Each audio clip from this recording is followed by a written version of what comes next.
ko na ikaw mismo ang nagpadala ng picture ni Emerald sa OR nyo. Pakita mo sa kanila. Ito po ang ebidensya. Ipakita mo ebidensya. Bakit ngayon ka lang? Kanina pa ako nandito. Oh, gusto mo panoorin si Annalyn mag-isa sa sarili niyang mantika? Mamaya na yan. Ba't ang init ng ulo mo? I had my first encounter with my lola. Late ako kasi I had to change. Natapunan ako ng wine. Wait, Lola? Yes, my lola. She's as bad as I thought she would be. So sa kanya pala kayo nagmana ng mommy mo?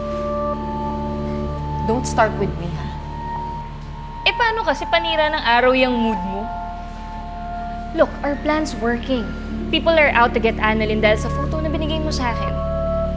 Kaya mag-smile ka na dyan. Sinigurado mo ba na hindi tayo matitrace dyan? Of course. Kaya nga si Annalyn yung tinuturo na source ng photo leak, di ba? Huwag ka naman bad trip. Smile ka na.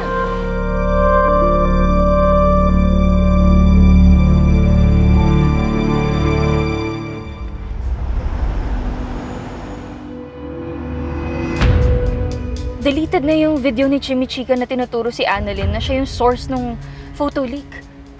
What? Tingin nga. Wala na. My gosh, ano ba yan? Akala ko ba this plan of yours was foolproof? Bakit? You don't consider this as a success?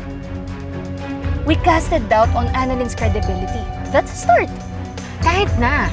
It's not enough para masira si Annalyn. I know. Kaya nga we need to do better next time. Our next attack should be so damaging na Apex na mismo ang magpapatansik sa kanya.